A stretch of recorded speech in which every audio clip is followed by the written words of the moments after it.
اللہ اکبر اللہ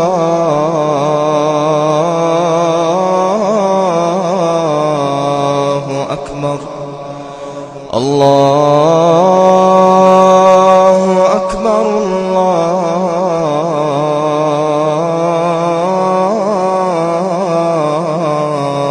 اکبر۔ اللہ اکبر یہ لفظ اس روئے زمین پر ایک دن میں متعدد مرتبہ استعمال کیا جاتا ہے۔ مشرق تا مغرب، شمال تا جنوب، 1 ارب مسلمان اندازاً 24 گھنٹوں میں 100 سے زائد مرتبہ اس جملے کا استعمال کرتے ہیں۔ ماں کی گود سے زمین کی گور تک مسلمان کا رشتہ اللہ اکبر سے منسلک رہتا ہے۔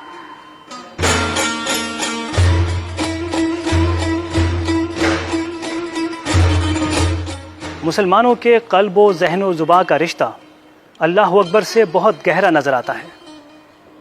اس کلمے کی گردان سے مسلمانوں کو ذہنی، قلبی، جسمانی اور روحانی سکون اور قوت حاصل ہوتی ہے۔ پیدائش، موت، عبادات، حادثات، خوشی، غم، بلندی یا جہاد، غرض ہر موقع پر مسلمان اللہ اکبر سے رطب اللسان رہتے ہیں۔ محترم ناظرین و سامعین، مسلمان لفظ اللہ اکبر کو اپنی زندگی میں کب اور کہاں اور کیسے استعمال کرتے ہیں، آئیے اس کی چند مثالیں ملاحظہ کیجیے۔ مسلمان نومولود دنیا میں آتے ہی سب سے پہلا کلام اللہ اکبر ہی سنتا ہے۔ بلندی کی جانب جاتے ہوئے مسلمان اللہ اکبر کا ورد کرتے ہیں۔ حادثات کے مواقع، خاص طور پر آگ لگ جانے، طوفانی بارشوں، سیلاب اور دیگر ناگہانی آفات کے وقت مسلمان اللہ اکبر کی صدا بلند کرتے ہیں۔ زمین سے فساد ختم کرنے اور اللہ کے نظام کے نفاذ کے لیے جہاد کیا جاتا ہے، جس کے دوران مجاہدین اللہ اکبر کا نعرہ بلند کرتے ہیں، اور موت کے بعد مسلمان کو جن کلمات کے ساتھ اس دنیا سے رخصت کیا جاتا ہے ان میں کلمہ اللہ اکبر بھی شامل ہے۔ مسلمانوں کی زندگی میں کثرت سے استعمال ہونے والا یہ لفظ اللہ اکبر متعدد احادیث میں بے شمار مقامات پر موجود ہے، لیکن تعجب کی بات یہ ہے کہ قرآن حکیم میں لفظ اللہ اکبر کسی ایک مقام پر بھی موجود نہیں۔ اس میں کیا حکمت الہی ہے؟ اس پر تحقیق کی ہے ریسرچ اسکالر جناب الیاس ستار صاحب نے، آئیے ان سے سنتے ہیں۔ اعوذ باللہ من الشیطان الرجیم، بسم اللہ الرحمن الرحیم، انشاءاللہ ماشاءاللہ سبحان اللہ، نحمدہ و نصلی علی رسولہ الکریم۔ بزرگوں، دوستوں، بھائیوں، بہنوں، آپ کے خدمت میں ایک بہت ہی خوبصورت سا بات آج پیش کر رہا ہوں، اور وہ یہ ہے کہ پتہ نہیں کیوں میرے دل میں اللہ نے یہ بات ڈالی کہ اللہ اکبر قرآن مجید میں کہاں ہے، اس کو تلاش کرو۔ میں نے تلاش کیا تو نظر نہیں آیا۔ کچھ حافظ بھائیوں سے پوچھا تو کچھ نے کہا ذکر اللہ اکبر، تو میں نے بولا یہ تو اللہ کا ذکر اکبر ہے۔ رضوان من اللہ اکبر بولا تو میں نے بولا یہ اللہ کا رضا اکبر ہے۔ میں نے تو سوال کیا اللہ اکبر کا۔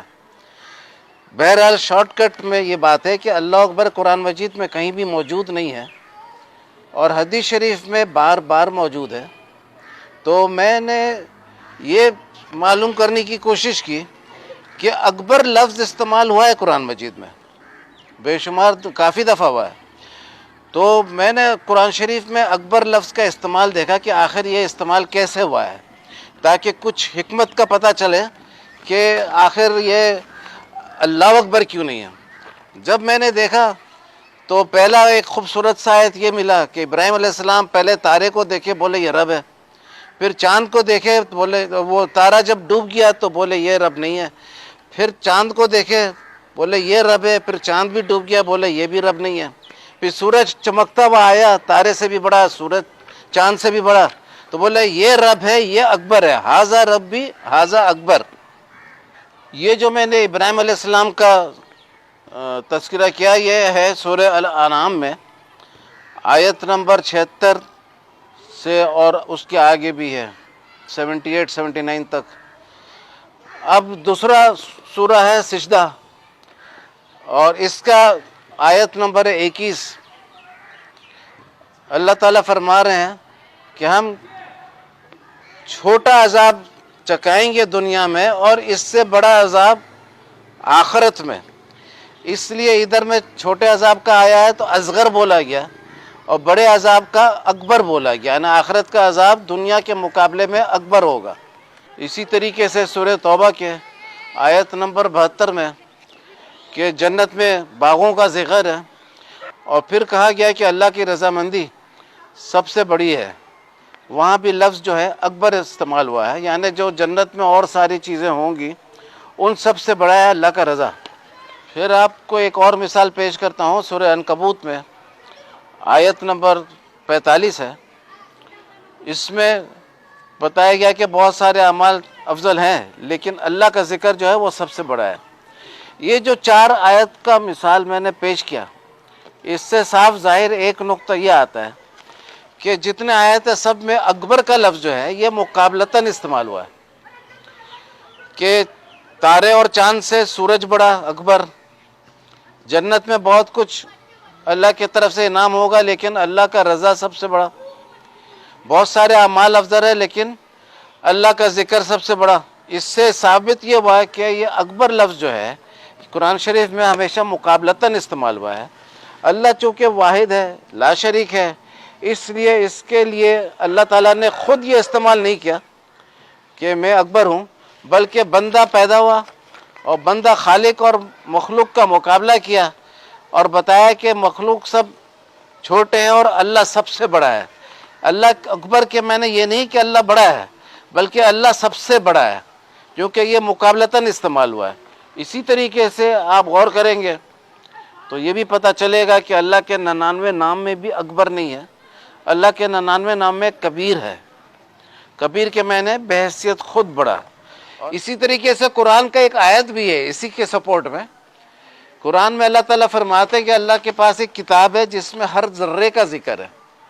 اس ذرے سے اکبر کا بھی ذکر ہے اور اس ذرے سے اصغر کا بھی ذکر ہے. اب ذرہ سے اگر 2 ذرہ بھی ہو جائے تو وہ اکبر کے درجہ رکھے گا لیکن اس کا کوئی حیثیت نہیں ہے. سورہ سبا آیت نمبر 3 میں اللہ فرما رہے ہیں، کہہ دو کیوں نہیں آئے گی میرے پروردگار کی قسم، وہ تم پر ضرور آ کر رہے گی. وہ پروردگار غیب کا جاننے والا ہے، ذرہ بھر چیز بھی اس سے پوشیدہ نہیں، نہ آسمانوں میں اور نہ زمین میں، اور کوئی چیز اس سے چھوٹی یا بڑی نہیں مگر کتاب روشن میں لکھی ہوئی ہے. اب آپ دیکھیے ذرے کا ذکر ہے، اس سے چھوٹے کا، اس سے بڑے کا. اس سے چھوٹے کے لیے لفظ ہوا ہے استعمال اصغر اور اس کے بڑے کے لیے استعمال ہوا ہے اکبر، کیونکہ یہ مقابلتاً استعمال ہو رہا ہے نا، تو اس لیے اصغر اور اکبر استعمال ہوا ہے. ورنہ ایک اور آیت میں ہے سورہ کہف کا 49 نمبر آیت ہے، اور کہیں گے ہائے شامت، یہ کیسی کتاب ہے کہ نہ چھوٹی بات کو چھوڑتی ہے نہ بڑی کو، کوئی بات بھی نہیں مگر اسے لکھ رکھا ہے، اور جو عمل کیے ہوں گے سب کو حاضر پائیں گے، اور تمہارا پروردگار کسی پر ظلم نہیں کرے گا. ادھر جو لفظ استعمال ہوا ہے عربی میں وہ ہے کبیر اور صغیر، کیونکہ ادھر میں لکھا ہے کہ چھوٹی بات بھی موجود ہوگی، بڑی بھی موجود، مقابلہ نہیں ہوا. اب آپ نے فرق سمجھ لیا کہ بڑے کے معنی کبیر، چھوٹے کے معنی صغیر، اور اس سے بڑا کے معنی اکبر اور اس سے چھوٹا کے معنی اصغر.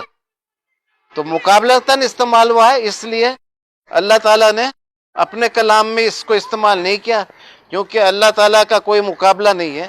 آپ کو اس بات کا اچھی طرح علم ہوگا کہ قرآن شریف کا نزول 23 سال میں ہوا. اس 23 سال میں رسول پاک صلی اللہ علیہ وسلم کے فرمان بھی ہوتے رہے، جسے اب ہم حدیث شریف بولتے ہیں. لیکن تعجب کی بات یہ ہے کہ 23 سال میں حدیث شریف میں بار بار آیا اللہ اکبر، اور قرآن مجید میں ایک دفعہ بھی نہیں آیا. پیدائش سے موت تک اللہ اکبر کا استعمال ہے، اور جب بھی کوئی مصیبت ہو یا سیڑھی پر چڑھو تو اللہ اکبر، جہاد میں اللہ اکبر، لیکن قرآن مجید میں ایک دفعہ بھی نہیں۔ اس سے صاف ثابت ہوا کہ قرآن شریف رسول پاک صلی اللہ علیہ وسلم کا اپنا کلام نہیں تھا۔ اگر اپنا کلام ہوتا جیسا حدیث تھا تو قرآن مجید میں بھی اللہ اکبر کا ذکر ہوتا۔ اس سے صاف ظاہر ہوا کہ حدیث شریف رسول کریم صلی اللہ علیہ وسلم کا کلام ہے اور قرآن مجید ان کا کلام نہیں ہے، تو ثابت ہوا کہ یہ اللہ کا کلام ہے۔ میں نے ایک کتابچہ چھاپا تھا، اس میں سورج کا بھی فوٹو دیا تھا اور اس کے نیچے لکھا تھا سورج سے زیادہ چمکتا ہوا دلیل، اور چاند کا فوٹو تھا، اس کے نیچے لکھا تھا چاند سے زیادہ خوبصورت دلیل، اور نیچے میں لکھا تھا مسلمانوں جشن مناؤ، اتنی خوبصورت روحانی خبر تم تک پہنچی۔ قرآن کا الہامی ثابت ہونا یہ معمولی بات نہیں ہے، ہر مسلمان کے لیے ایک خوشی کا خبر ہے۔ تو اس پر میں نے کہا تھا کہ خوشی جشن مناؤ۔ 14 مارچ 1999 کو میں نے مسلمانوں سے کہا تھا کہ اللہ اکبر قرآن مجید میں موجود نہیں ہے اور حدیث شریف میں بار بار موجود ہے، تو یہ ایک بہت خوبصورت روحانی خبر ہے جس سے قرآن کا الہامی ہونا ثابت ہوتا ہے، اس لیے ایک جشن مناؤ۔ اللہ تعالیٰ کا کرم تھا کہ 28 مئی کو ایٹم بم کے حوالے سے ایک جشن منایا گیا جو چاروں ٹی وی اسٹیشن سے پاکستان میں ٹیلی کاسٹ ہوا، اور اس دن کا نام رکھا گیا یوم تکبیر۔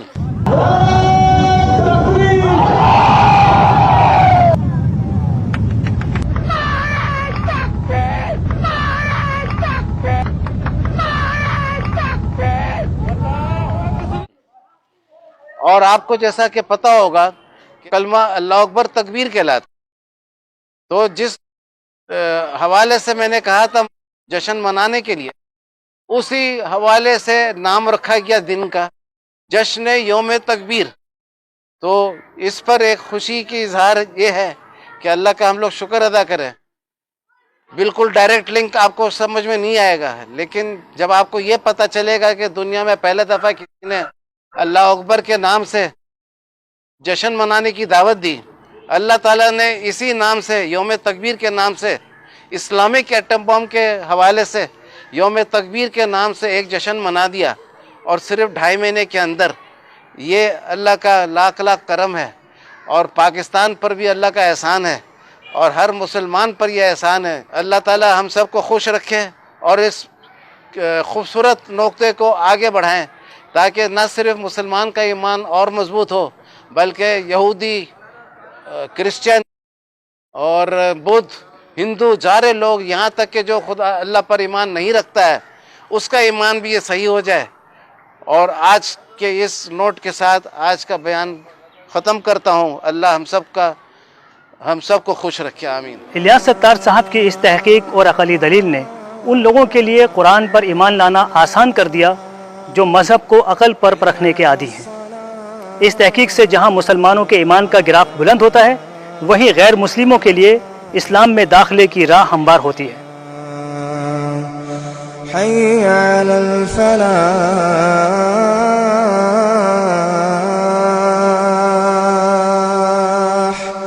حي على الفلاح